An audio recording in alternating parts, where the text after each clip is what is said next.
Does traditional education deliver or fall short in educating and nurturing children? Introducing Aligned Learning Revolution, the show that confronts conventional norms and presents dynamic alternatives to transform education. Host Kohila tackles the foundational issues within classroom walls and advocates for holistic learning opportunities. It's time to reveal the strength of the innovative, holistic Neuro growth learning approach that goes beyond conventional teaching or tutoring methods, assuring every learner of a stress-free learning journey to unlock their fullest potential. Now, join Kohila.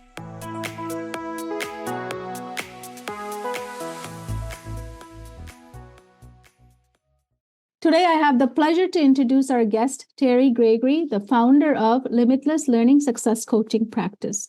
With the heart dedicated to education, Terri is not just an early childhood teacher, but also a certified holistic neurogrowth learning success coach. Her passion lies in the world of learning and literacy, where she made a significant impact over a course of 11 years. Terri's journey is all about empowering students, helping them enhance their reading abilities, boost their confidence, and foster effective communication skills. Her dedication to the growth and development of young minds has been her driving force in her career. When she is not immersed in the world of books and delving into personal development, you'll find Terri indulging in a peaceful conversation with her beloved plants. Today, I'm excited to have Terri on our show. Welcome, Terri. Welcome, Terri, to our show today. How are you today? I'm good. Thank you for having me. So you are an early childhood teacher and a certified holistic neurogrowth learning success coach. Tell me, why did you choose to become an early childhood teacher? So I am a lover of learning. I have always had a passion for children at a young age. I think it was kind of forced upon me because I was the oldest of my siblings, was the oldest of my cousins, and so I was more responsible. I was always the one babysitting, for my, that's how it happens as the oldest child. Mm-hmm. And I think it could go either way. You could either love it, you could love kids, or you could hate it. And for me, I loved it. And in fact, I sought out other kids in the neighborhood, and I just would always be with their child and do little fun activities with them. So it was a no-brainer for me to become an early childhood educator. So I went to school, majored in education. Through college, I worked full-time as a lead teacher at a early learning center. Mm-hmm. And then from there, I got my first teaching job once I graduated, and I've been an educator ever since. Mm-hmm. How hard is it for a teacher to take on a role of an early childhood teacher? It's different. From grade to grade, it's different, but early childhood is even much different. Absolutely. It requires a lot of heart and a lot of patience, especially with the way the school system is set up. You can love, you love children, but when you put 20 of them, 20 plus in one room, it becomes a test of your passion for it, because it's a lot. It requires a lot of patience, a lot of repeating yourself, a lot of your physical energy, a lot of talking, a lot of that. Think about from the parent aspect. We tell our children to clean up your room how many times before it happens? Mm-hmm. So take that, multiply it by 20 plus. That's how much I'm talking. So mm-hmm. It requires so much of me physically and mentally. So yeah, my heart goes out to all my fellow early childhood educators. Yeah, that is a lot of work. Yeah, I spent a couple of times in kindergarten classes, and I said, I'm not going back there. It was an energy that I can deliver. I know how constant you have to be, and very vigilant too, right? Because there's the stuff that can go wrong. They can get hurt. You got to watch out about learning, plus their safety. Keeping them alive, right? Yes, safety is that was what I was so scared of. How am I going to bring all the kids back from the recess? What if I miss one? It was I was paranoid because it was new for me, right? But for you, it's probably a routine. It's second nature now. And so it's my wheels, my antennas are always on, scanning. And always. It's funny because my significant other now tells me all the time that I miss my calling. He's like, the FBI is missing an agent and you're it. Because I don't miss anything. Yeah, you're on it. Your antenna is spinning. It's so funny. Like he'll drive a different car and I'm like, oh, you're in the truck today. How do you know that? He says. I'm like, I could hear the sound. I told him I could hear the difference in the background noise and like when you're on the highway. He's like, oh my God. Yeah. So in this, so even though it's hard, you still do it, right? It's very, let me ask you this. How difficult has it been since the COVID? Is it changed or for you, they're new, right? I guess they're young. Some of them haven't. So it's still a drastic change because I think COVID changed us as a people in general. For instance, children spend more time on technology. They spend more time on like their socials and they get a lot of screen time these days. And I think it heightened with COVID and COVID kind of made it okay. But it's not okay, not for their development, especially early childhood. Children learn through play. It's been a fact. So it's almost like we are going against our natural innate abilities because we are forcing everything like to be digitally. And I think just the screen time, it's two-dimensional. Children aren't really engaging in it. So therefore, even though the students that I do teach, they have been in school at this point, they have been in school since the beginning of their, education. I still see a drastic difference from the students that I teach today and the students that I taught 11 years ago when I began. And I do think that is a direct correlation of how we have changed as a human in society since COVID. It is much more difficult because, like I mentioned, screen time and the effects that it has on a child and their development. I'm seeing these things in the classroom or the lack thereof. So and that also affects their ability to sit longer, and it affects their ability to be able to complete a task from start to finish, and their stamina. And we'll talk more about that later. But they have a short term. They're short. What am I trying to say? Their attention span. Yes, it's shorter. So it's like So the classroom is very similar, though. So teaching in the same manner and expecting children to sit for these lengthy times is just, it's not working. So with that being said, like they're still affected a lot. So let's talk about the screen time because, I go to restaurants and it doesn't matter what age, either parents are all sitting on it or even the child is given that phone to just view this, to distract them, to keep them, Yeah. So how does a child at that age can shift from being on the phone, and sometimes even they're on the phone or watching something in the car or walking, they might be, looking at it before in the morning, and coming into a classroom where we're asking them to sit, now focus in some different way. Now, this was a focus too, but there was different focus, but versus focus on a paper or focus with toys or focus with something. How is it? How hard is it for them? Oh, it's so difficult because, they honestly don't understand it. It's like they don't get what you're asking of them because they're not getting practice with that in any other arena in their life. So they come to the classroom and here I am the teacher and that's my job, but I am not able to do that because it's so many other like prerequisites, if you will, that needs to take place before I can expect a child to sit and take in the information that I'm teaching. But then you couple that with the demands of the classroom and the expectations and the performance indicators that we have to meet and the scores that they're expected to get on the standardized testing. So it's literally an environment where it's not set up for teacher or student success.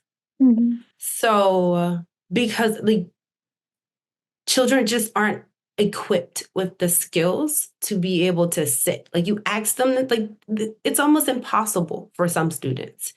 And it's it's just difficult.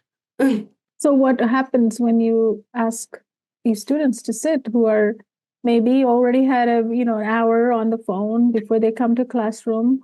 In the morning, they might be, I mean, I'm witnessing more and more, like every time we go to dinner and they're outing, we have kids too, but we have very strict rule about when you use phone and when you don't. It's a tool, you can use it, but when you're not going to be using it on dinner table when we're eating, that's the whole point of eating, right? So I want to Yes. bring back this culture into every family. Like Me too. dinner, if you go out to eat, what is the point of going out to eat if you're letting your child on the phone? And that's the Absolutely. time That's to my teach them the menu, right? That's the time to teach the menu. That's the time to talk about the food. That's the time to talk about what did you do in school. I mean, we don't have any absolutely. conversations. And I agree. I harp on this all the time. You're speaking my tune. Because I actually, when I go out, I actually look out for that, and I take mental notes, like how much it's happening in so many homes. It's happening in members of my family's homes, and I educate, and sometimes they take heed. Sometimes it's you can't tell me how to parent, and it's frustrating because here I am with the facts and the data points and how it's negatively impacting our children. But it's convenient, right?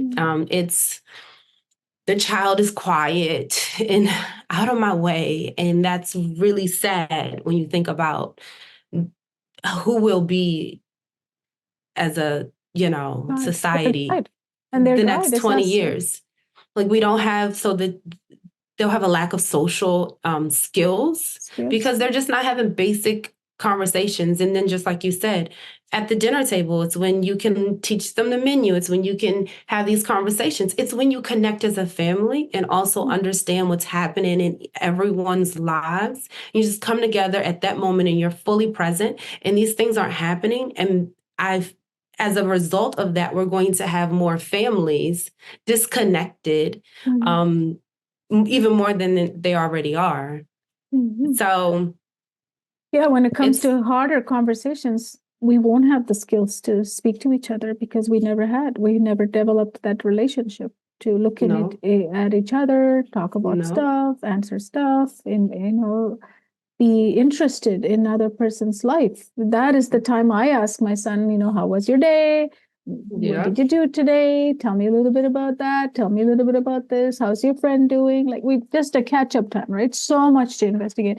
So we have these kids coming into classroom after, being on these, and they're very addictive. Very. They're designed to be that way. Yeah, it's almost like putting people on sugar and drugs, right? It's similar. It is a drug. It's the same, yeah. It's the same hit. So we have these kids coming in fully charged. Now, oh my goodness, you're asking them to sit. Let's focus and let's do work or play. Even play is no longer interest to many kids, right? Can you explain a little bit about that? I mean, play isn't interested. Children are not interested in play at all. And let's look at like the big corporation Toys R Us. It went out of business. That is a huge testament to how our children are not playing today.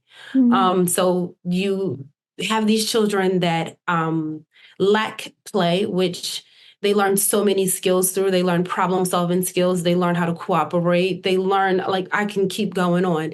Now you have these kids that lack the experience in these skills, and then they come in the classroom, right? And the amount of conflicts amongst one another is insane. I'm literally putting out a fire like almost every 10 seconds. It could be very minor, but it takes away from the learning nonetheless. You add all of that time up, and it's like, how much time is really truly spent teaching? Children just they are actually really mean to one another in the words, like the way they talk to one another. And like me, I teach early childhood, so I'm very animated. I have to literally give them the sentences to say and have them repeat me, like in the midst of the conflict, and we're trying to solve it. So I have all parties involved, and I ask them questions like, well, how did that make you feel? And I give them the floor to explain in front of the person their feelings and how it made them feel. And then I tell them, so I ask, did you like that? And they'll say no. And then I say, well, you have to tell them, I don't like when you hit me, or I don't like when you whatever. And then I have them repeat that. So they're getting it from me in the classroom. And I see, changes, positive changes, but then it's like, it's undone because they go home and they're back on these devices. And let's not talk about the content that they're, seeing consuming. on the. So it's like, I listen to the kids who are in my personal life and the things outside of my home, of course, because it's not something that I allow. But I see what extended family members' kids are watching, and I hear it, and I'm just like, oh my gosh, it's so heartbreaking how these children are talking. So then the children pick that up and they bring it to the school, and this is their tongue when they're communicating with their peers, and it's like, it's heartbreaking. And I'm having to deal with it more and more and more than ever before. And when does the time come to learn, right? The real learning. Now let's talk about the other side. Now you have pressure so this is happening at the student level. Right. We're going to talk about parents a little bit because this show is all about understanding each other, right? We need to take a perspective from each point of view to really solve this problem that we're in, because Absolutely. we're in chaos right now, right? And the whole system is chaos. So let's go up to the top level. Now, the administrators want you to teach them a curriculum. Now you're teaching grade 1. This year you're in grade 1. I'm in grade 1. Yeah. So they're now telling you, get these kids ready to perform. So how do you manage that with this situation happening here with the students? That's the conflict. That's the real conflict. Because I'm still learning. I think every day is a learning process, because it's learning and also trying to find a balance between managing, keeping up with the expectations and knowing the reality of the situation. And it's like, so I do the best I can. And I manage it by being transparent with the students. I am almost like transparent in a sense of explaining my thought processes and explaining the goals. And, sometimes like they don't like to do certain things, right? And I'm like, I don't agree with it either. So I've literally, in the past, actually last year, I had this candid conversation with my class, and I was like, listen, I know you don't like this program. I was like, I don't like it for you. I said, but just as there's rules in this classroom that you have to follow, I have rules that I have to follow too. I said, we don't always agree with the rules we have to follow, but it's life. It's the reality. So then I kind of get them to buy in, because it's like, oh, well, she doesn't like it either. But it's like, let's just do what we got to do, and then we can move on. So it's just being candid, transparent with them.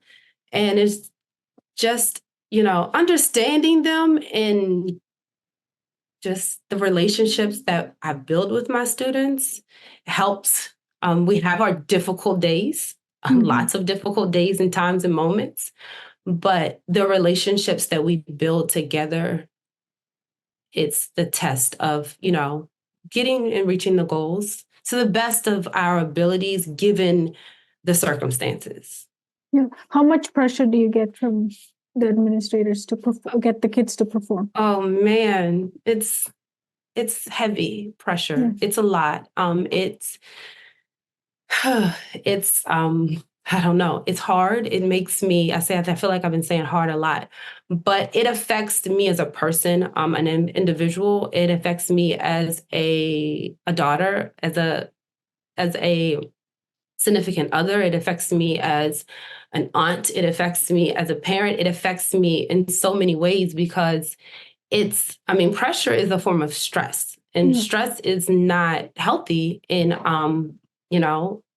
any of our lives. So the stress is so much. Like I think I'm pretty a candid person. I was in a meeting. It was like a training, and it was my coach, and she was putting the pressure on us. And she knew, because her and I were very similar and like just understanding the reality of it, right? So she was transparent with us. And I was like, I understand that it is top down. I get that, right? And she's saying that the pressure is coming from the top on her to then put on us. And I was like, so let me paint this picture for you. The top is putting pressure on, there's levels, and then the pressure comes to you, and then you put the pressure on me. I said, so shall I put the pressure on the kids? I said, how will that work for us reaching our goals and meeting these metrics that you want met? How does that work? That's not how we operate. So it's the pressure is it's really heavy. It's hard. It causes me to lose the passion for the system, not for teaching, not for learning, because that's innate. That's who we are. And it's for the system. And I just feel like it's not set up for success. No, not at all. So how much of this do you think the parents that you serve understand?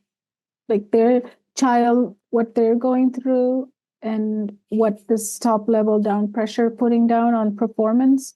And how much of this parents actually understand from home? I don't think the parents understand what it really is like in the classrooms today. I think the parents have the perception of what school was like when they were in school.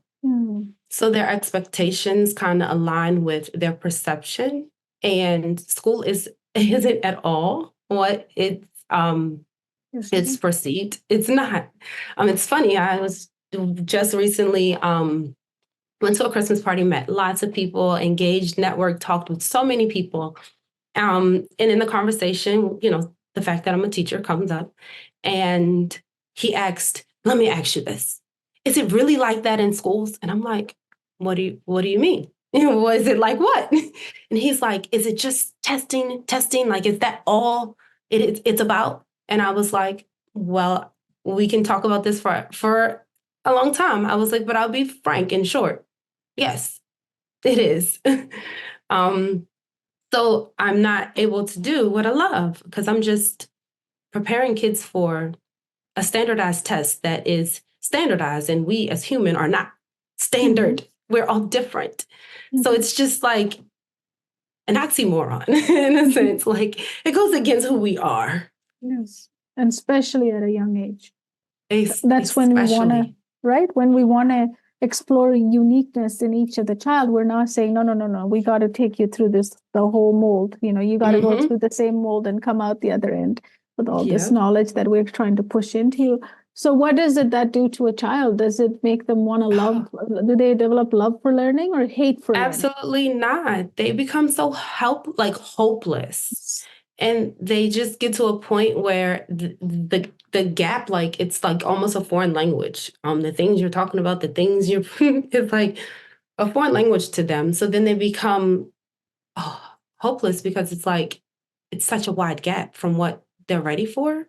Because it's like we're teaching to the middle, and the test. The students aren't ready for what the expectations are, and they become just hopeless. And how much anxiety these kids are already developing as a young grade, right? Oh my goodness.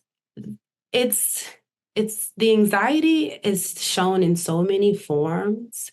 Sleeping all day, okay? Or just angry and combative and agitated and like confrontational. Or then you have the students who are very emotional, who may cry or throw tantrums. It's shown in so many ways. Yeah. But it's shown in the majority. So out of a class of 20, it's 15 of your students. And you probably got 5 of them that are looking like, oh my God, these kids are crazy, just like you. Yeah. It's difficult. It's difficult. It is very difficult. Let's give some tips to parents. What can they do at home to actually help the situation? Because at the end of the day, I'm a parent, and I believe that we have more power than anyone else in terms of growing our kids. So, if this is happening to our kids, parents have to take ownership, charge, right? Absolutely. in terms of Absolutely. that. So what can they do to help a teacher out in the classroom at home? I'd like to go back to our conversation about just having conversations. I'm really heavy on the communicating part with your with children. And I just like to go back to having conversations. It's funny because I know, like we say, our kids talk too much. They won't be quiet, right? But we have to leverage the talkative nature in our children, and do that by communicating with them, teaching them greater vocabulary, teaching them a synonym or a bigger word for the ones they already know. Like I said earlier, sometimes it requires just explaining or over explaining to your child and just letting them in on your thought processes of why you're doing something. I think just the strong communication, just taking the time to just talk to your children, get to know what's going on in their day, ask them questions that are going to require them to elaborate and not just say yes or no. Also, because I'm really heavy on the technology, like you said, implementing the time frames or the constraints, and just not having full range to their phone, and teaching them the discipline with the device, because it's a part of our life. Technology is not going anywhere. It has a lot of great features. It has provided us so much. It's just that we have to teach children how to properly and safely engage with our technology. And that means limiting it, not sleeping with it next to your bed, because the blue light distracts your sleeping cycles, not sleeping with a TV on, just simple things like that. How many grade 1s students have a phone? The majority of them.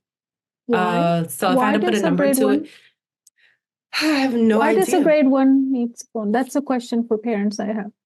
Why does your grade 1 kindergartner? So I'll be devil's advocate because I'm on your side. I do not feel that first graders need a phone, because why? They are always present with an adult. Like, think back in the day. What did we do when? So devil's advocate would be that the world today is dangerous. It's, you want to know. This is more dangerous than anyone in physical. So there's garbage on this.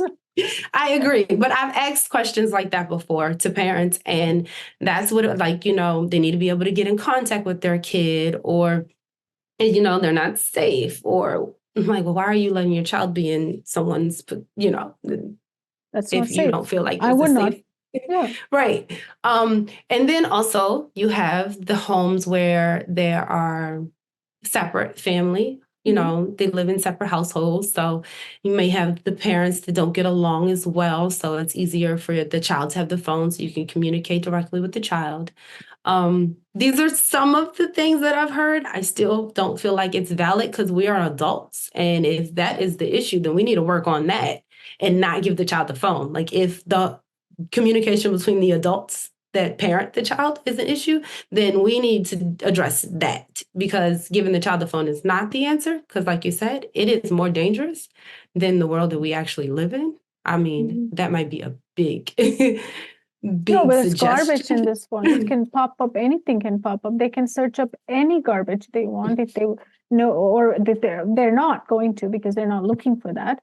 But we don't have any filters. It has popped, even when it shouldn't pop up, right? Sometimes it does. My nephew told me one time before how something inappropriate popped up on his screen. And I'm like, well, what were you watching? And it was a child's video, very appropriate. And I was like, baffled. And there's a lot of young boys who gets to watch a lot of stuff that I don't agree on. And it's all available to these guys. It's just a matter of searching it up, and you hear from a friend and you search it up, it's available to you. And these kind of things makes you more, when you start watching inappropriate, or your kids start, they always go inward because they know, they feel shame in some way too, right? Because they don't know how to deal with that information because it's not age appropriate. I mean, we had so many filters, like, when we were watching cartoons on the morning, in the Saturday morning or whatever, they would not put any advertisement during that time. There was rules, right? There was rules. So true. There's no rules on this phone.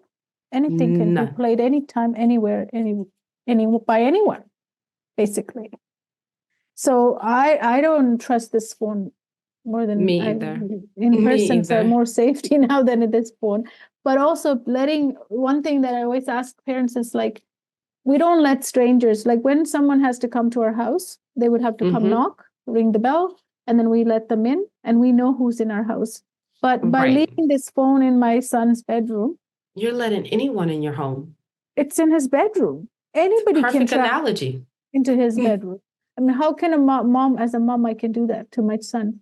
I won't let anyone walk into my house and say, I'm going to go up to my son's room right now. If someone asks me, no, it's not happening. But we allow it on the phone. So it's as much dangerous just letting some random people into your house. Yes, I agree. And it's mental too, right? These kids are getting mentally programmed and mentally getting abused by certain content that should not be available to them. So as parents, we have so much. It's not going to happen at school. It's not happening by the teacher. It happens at home.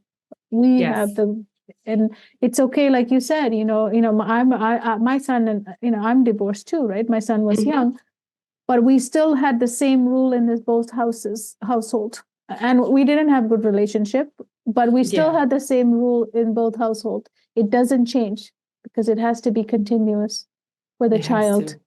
Otherwise, they'll play. The children tend to play on both parties, right? So we have to be very careful because they're smart. So the rule is same. Your phone shuts off. Like, I have parental control. My son's 16. I still have it. It's not that I don't trust him. My son, I trust him and like some people say, do you not trust your son? No, I don't trust the phone. I don't trust the internet. I trust my son 100%. He's a good kid. Absolutely.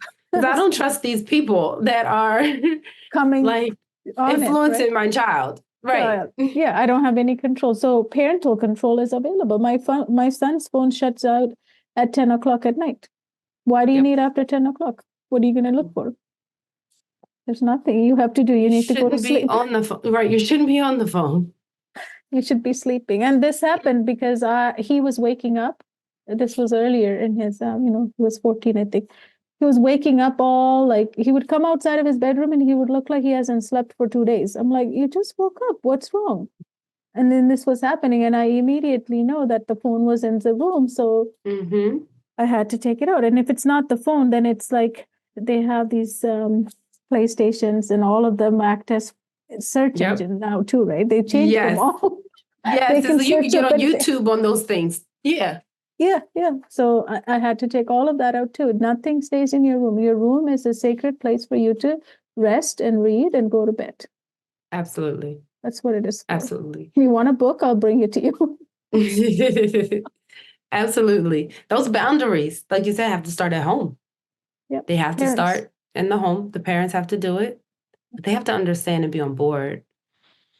And I'm not putting parents down or anything. It's just parenting. Me either. It's parenting. We're not pointing fingers. I don't want anyone listening to us thinking that. Right. But also, safety. I think we didn't know. We didn't know the effects that technology would have on our children today. When the first iPhone came out in 2007, we didn't know. So now that we are awakening, we have to take charge again, and we have to recognize, like, this is okay, this is not good. This is not healthy. I need to enforce those boundaries. So no, I'm not beating up on parents at all, because I do understand that it's the world we live in. I fell in the trap myself, with the phone. And then but at the time I was an adult, and my brain was fully developed. So when I noticed the changes in myself, and I knew what life was like before phones. So I had to create those boundaries for myself as an adult. And I went through a phase with social media and feeling inadequate, because I'm looking at and comparing my lives to others. And then that affected my mental health. So as an adult, I was able to make that separation and enforce those boundaries. So now that we are awakening as a people and understanding the negative effects that the phones and technology has on our children, we have to now and enforce and take back control of our children. And absolutely, even in restaurants, even at church, these are places we must teach our kids. This is the time to teach these lessons to them, right? Life lessons, how to stay quiet, because this is a quiet place. And why should you stay quiet? Because this is a quiet place. Teaching them, taking some coloring books or something that they can quietly sit and draw and play while we wait. This is how we wait, not with the phone. And dinner tables, absolutely no phones. I mean, these are controls that if every parent can take back, even if we had done it without knowledge of previously. And there's a lot of parents, like younger parents, they grew up with social media, when they were teenagers. So they're used to checking it. Like even turning off every notification on your phone, it'll change your life. Like you only look when you want to look. There's no notification dinging or showing you there's 10 messages for you. Go look. I've turned everything off on mine. Only reason I go is because I'm going to look at it. Yep. Otherwise, it's somebody else running your mind, right? That is so true. They're running your mind. They're telling you when to do what it. Right. Yes. So let's skip over to Terri about you becoming a learning success coach, and what made you decide to do that? I decided to be a holistic neuro growth learning success coach because I still have a passion for learning. And I knew that it can still be done, but it required to meet the children and the students where they are. And this program, it gave me the ability to do that. It gave me the ability to do what I see the need is in the classroom with the child, and then one-on-one. So with that one-on-one attention, it's so many other benefits that students get from that in itself. So I decided it was a no-brainer, because it was something that it was a question that always hung in my head, but I didn't know the answer yet. And then when I found the program and saw what it was about and what I learned through it, it just was like, yes, this is it. This is absolutely what we need for every child.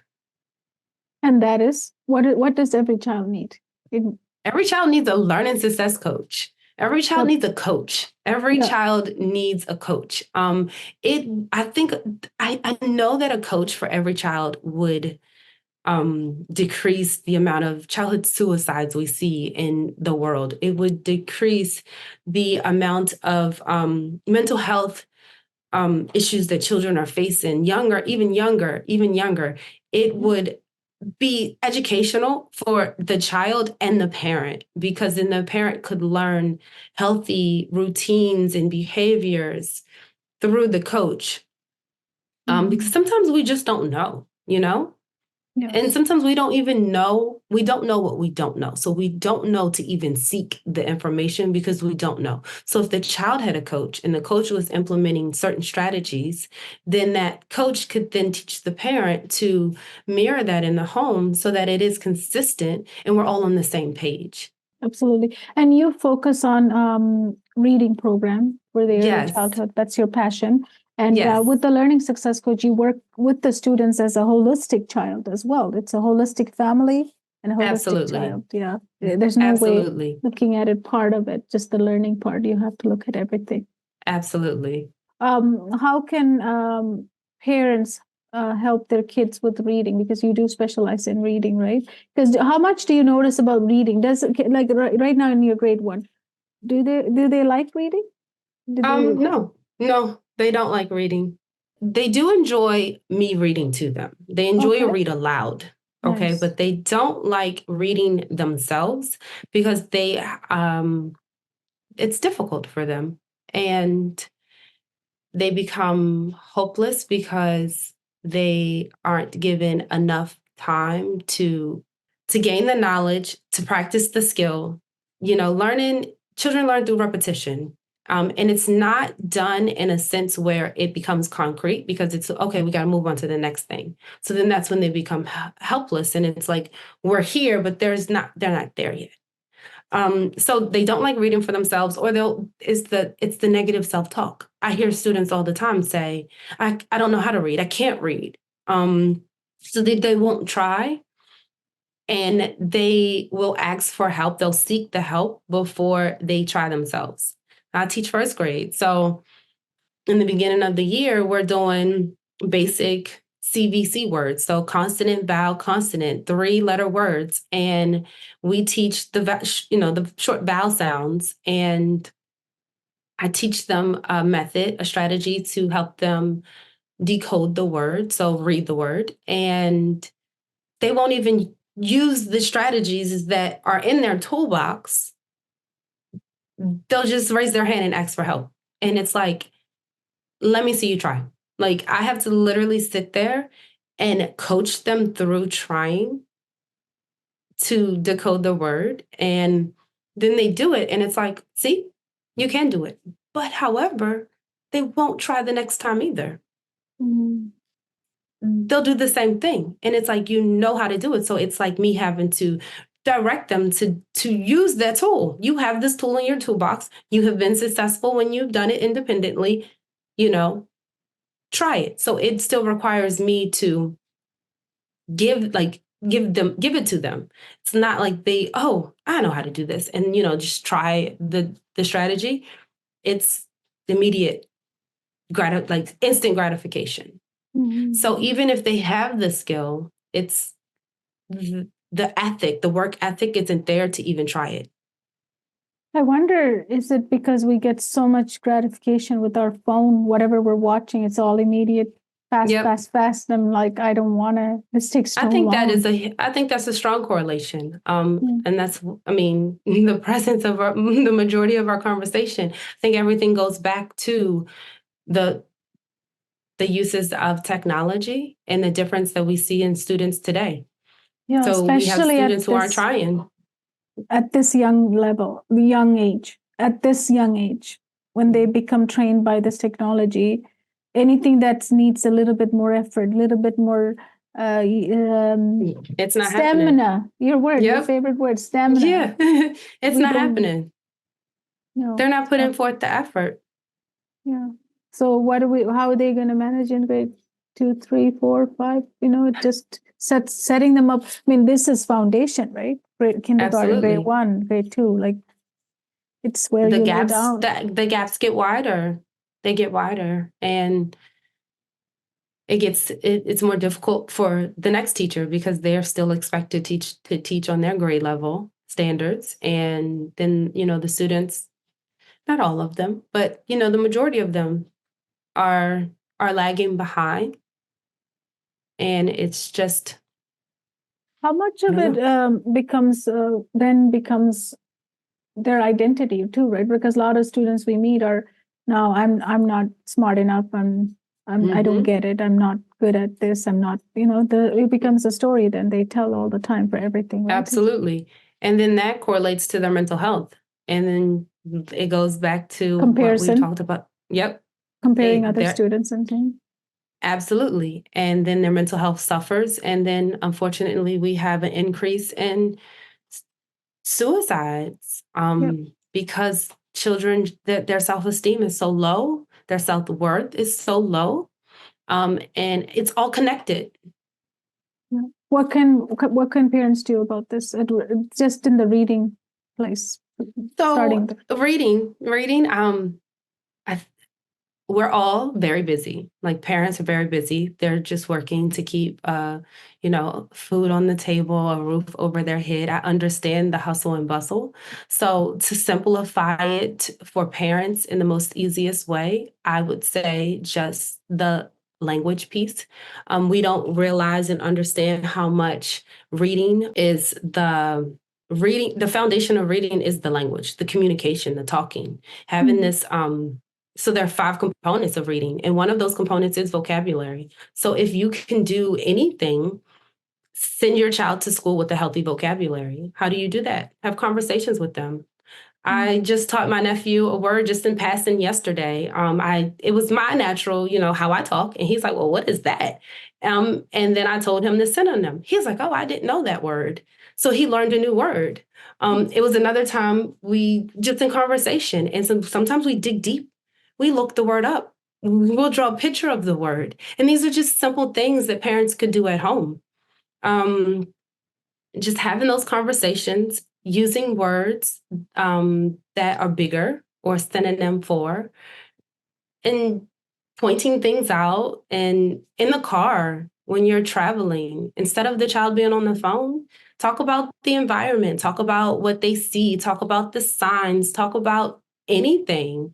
Those are the moments that we can take advantage of. And I'd say that, kids talk and they talk a lot. They won't stop talking. I have over 20 of them in my class, and sometimes I wish they stopped talking. And I know parents feel the same sometimes, but I also like to stress that children are only children for a small fraction of time. And it's such a small fraction of time in your life that when they become teenagers, they're not going to want to talk to you at all. So you want to soak it up while you can. Because like I said, when they're teenagers, it's going to be so bad. It's going to be to the point where you would pay them to talk to you. So I'd say just slow down.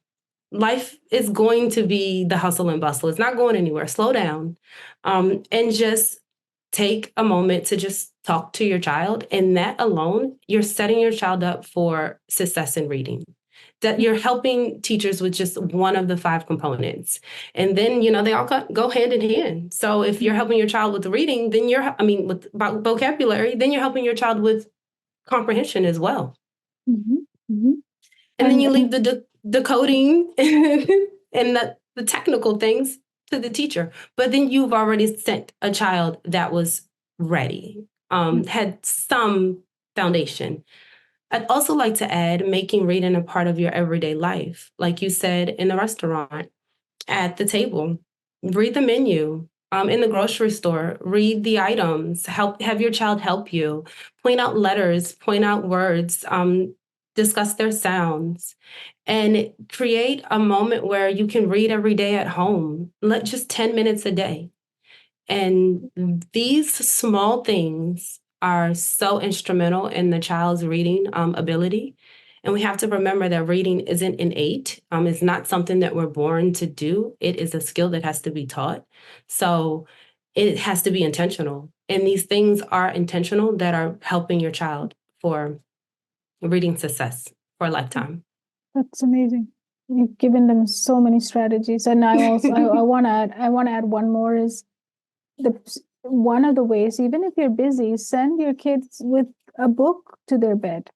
Make it a habit, and even read with them and put them to, like, this is what we used to do, right? This is what how kids went to bed. It's not with the phone they went to bed. So if you have a household and you're listening and you're saying my kid won't go without a phone, or this is already established, I don't know how to break it, just take the phone away. It's not something they needed or they're required. It's not like you're not feeding them. We sometimes I hear people talk like it's like my child's food, I can't take it away. No, you can take it away. It's a tool. You take it away, you establish new boundaries, and you set new household rules and values. And that's why I love having value statements in the household to this is who we are, this is what we believe, this is what we for. That way we have identity as a family, right? Even if we are separated, we can have this. Absolutely. You just made me think of something. Goodness. I don't know. I forgot. Yeah. But I Reading at agree. home is important. Reading. And then you just said, even if they don't like reading, you read it to them. Right. 10 Right. 10 minutes. Read it And to them. also, this one is fun. I tried this with a group of, I was a testing coordinator. And when you test, there's no technology or devices allowed for the students and the teachers. But teachers don't listen to that rule. It's so sad. Like they could be violated. But I want to be a good role. I am a good role model. So I was testing and it was a proctor in the room with me and she's like scrolling on her phone. And I was like, I'm not doing that. I got a book and I sat and I read my book and I didn't say anything to anybody, right? I suggested, when they were done, they could get a book. Day one, a lot of students did go. I mean, a few students went to get books. And then some of them put their heads down, right? By day 3, 95% of the students were sitting and reading books because they saw me reading. They at a point where got interested, like, what do you, and I mean, I was like focused and like really into it. And they're like, well, what are you reading? And then before you know it, they were all reading books. And I was like, lead by example. So if you want your child to enjoy reading, you have to show them that you read too. Something simple. Yeah, very simple. And even if you're busy, I'm busy. And we can say that word all We're day, all busy. every day. Right. I can say it. I'm so busy. But your child is going to grow up. While we say that, our kids are growing up. Like my son's already 16. He's growing fast. And, I can't keep saying I'm busy. I got to put down some rules, values, systems in our house and boundaries and balances. And phone is a good technology. It's a great system for our kids to learn. I'm not saying, make them ancient and take the phone away, but balance and boundaries are a must in every household. Absolutely. So I remember what I was going to say. You said just take it from them. It reminds me of an infant, right? And you're trying to wean them off of the pacifier. You do it cold turkey, right? You're going to go through that rough time. You're going to go through the spell where the kid is crying, not sleeping through the night. It's going to be difficult. It's going to be hard.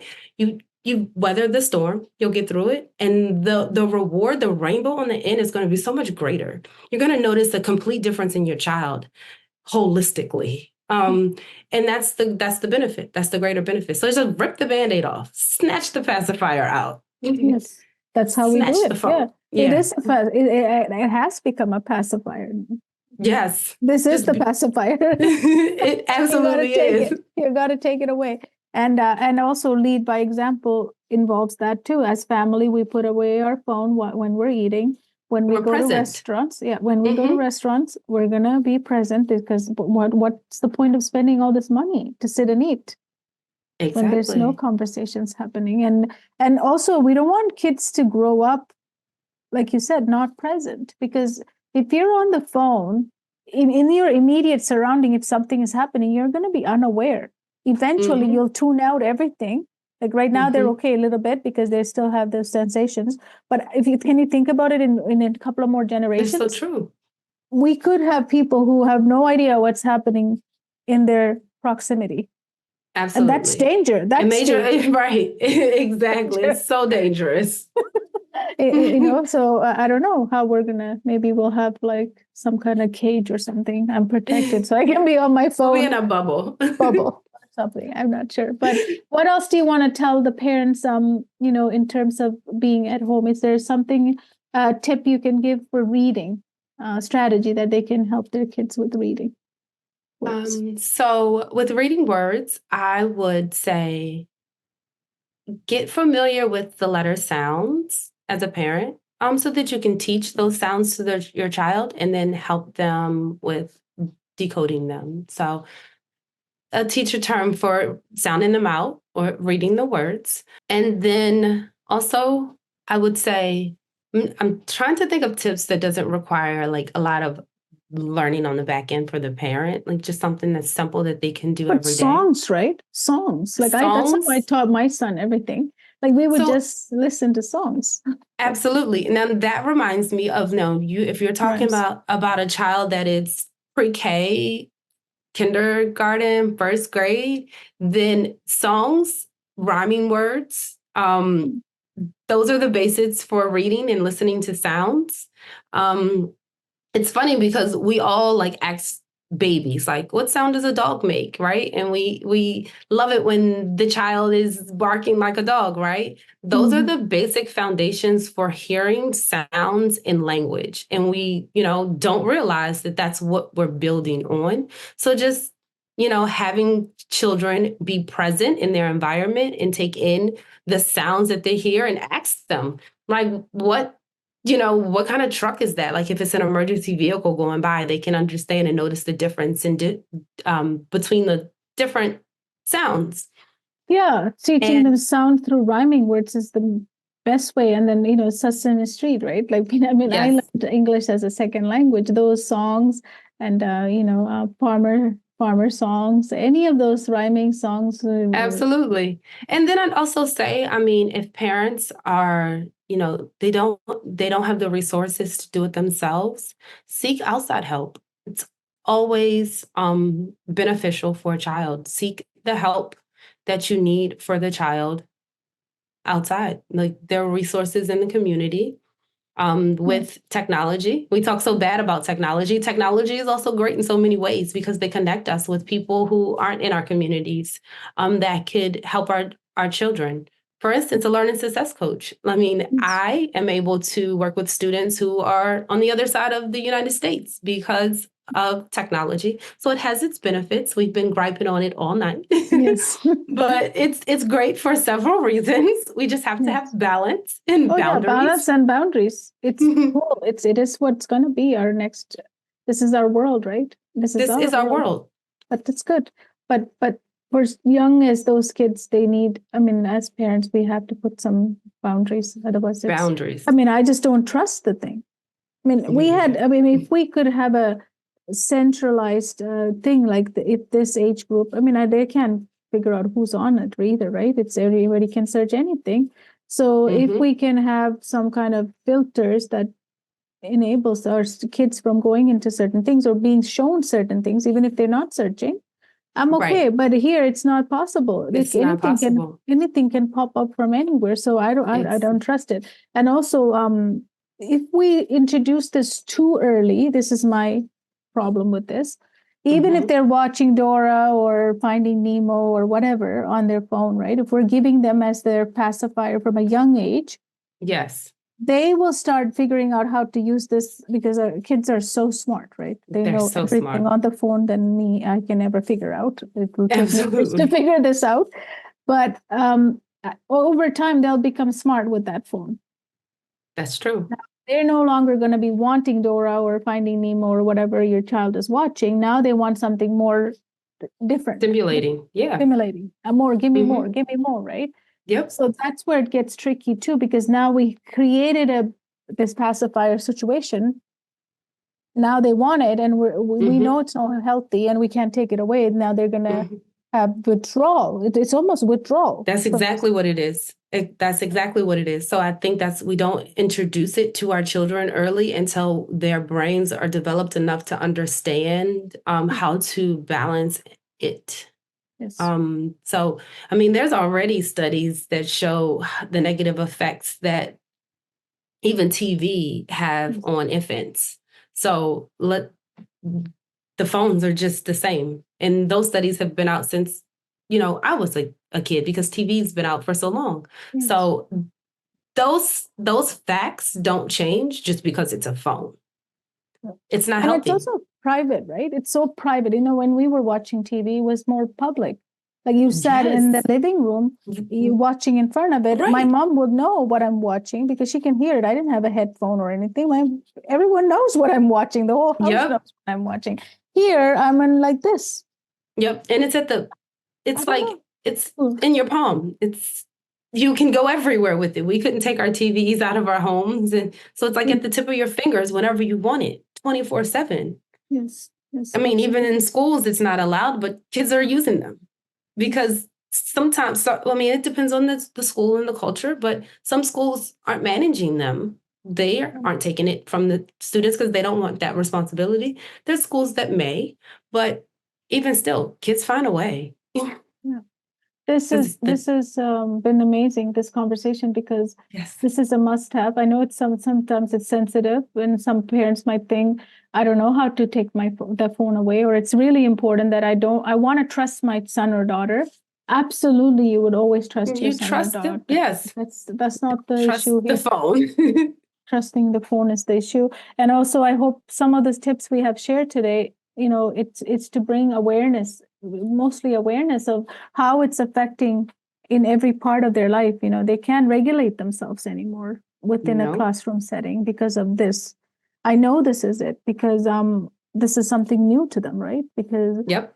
we're so where does it start and where does it finish? It's not a conversation we're going to finish today because it's an ongoing No. debate on this. Absolutely. But boundaries and balance any family can set. Absolutely. That's in our hand, and families' value systems are always important to Mhm. whatever that is to your family. It's different from family to family, right? So Yep. Terri, anything else you want to add before we finish here? We covered a lot and we talked so much. So I just like to thank you for having this conversation and giving me the opportunity to be on your podcast. Thank you. I just want to leave with gratitude. Thank you. Yes, absolutely. And this is what it is all about, right? We're looking at from different perspective. We looked at it from the child's perspective. We're not helping them. No. They're in chaos. We looked at from the teacher's perspective. They're not being They're in chaos too. And then we looked at it from the administrator's perspective, top level down, standardized Everybody. testing, performance chaos. And then we looked at it from parents, from the household perspective, chaos. So as you can see, the whole system bringing up a child is in chaos. And the most important, precious person in all of this is our children. So whatever is Absolutely. harming our children, it could harm our children. Each of these members have, that's their role, and that's their ultimate mission is to protect that child. And if there isn't, we got to do something about it. Absolutely. I agree. Yeah. So that's what this podcast is all about, to explore those different perspectives. So thank you, Terri, for being here today. Thank you, Kohila, for having me. Yes, we'll talk soon. Thank you so much. All right. So there you have it. That was a hard conversation about phone usage and technology. But as you can see, it's a very big problem. If you're a parent listening to this, I do not want you to feel like, we were beating you up or we were saying that you're doing something wrong. I'm a parent myself. I think we all have to, establish our own rules in the house. It doesn't matter what other people are doing. Us as a family, what is the rule? I think absolutely no phones at the dining table, because that's the ultimate time for you and your kids to have a conversation and enjoy the dinner together or lunch together. And absolutely no phone in the bedroom, because as I said, I always say this to everyone who asks me, do you not trust your son? I love him and I trust him. I don't trust the phone. I do not trust the phone, because the phone is, the world comes through the phone. Now, as I always say, like this example really, really stick in my mind, is that if I open my front door right now, I would not let anyone in and everyone through that door. And if they ask me to go to my son's bedroom, I would not let them go. I have responsibility to make sure that who goes and who comes into my house. But on the phone, we don't have it. As parents, we don't have it. It's not about trusting your child and not trusting your child. We do trust them and love them, but they don't have the ability to know what's right and what's wrong, and things can pop up. There's no guidelines on these phones. There's no guidelines on this internet. So we have to protect our kids. And as you heard from Terri, how hard it is for kids to focus in the classroom, and how hard it is for them to read, because reading is a boring activity when it comes to having a phone. And when it was all stimulating them in a different energy level, now come down to reading level, it's no longer fun for them or exciting for them. So again, you can see that how this phone is playing a role, this usage of screen time or technology is playing a role in every aspect of their life. So why do we want our kids to be anxious? Why do we want them to feel like a failure? Why are we setting them up from a young age not to be successful? So what can we do as parents? We set boundaries. We set rules that protects them from going through this chaos. That's what we want to do for our kids, is to make sure that they have rules, boundaries and balances that you set up as a family and you follow together. And reading is an activity that you can do even when you're busy, as Terri pointed out, words, conversations, vocabulary, give them the vocabulary they need. It doesn't matter who they become in the future. They must always know how to read. They must always know how to do simple math, because if they don't have both of those skills, they are at loss. So I as a educator, as a mother, I'm asking all the families that are watching this to make sure that you set up some boundaries and balance in your household with the technology and the screen time, so you can protect your young children, especially when they're laying down these foundation. It's so important for their mind to be curious and creative and want to learn, hungry to learn. And these electronics and these addictions and these kind of hits with dopamine does not allow them to learn the way they can learn in the classroom. So thank you so much for listening, and I'll see you in another episode.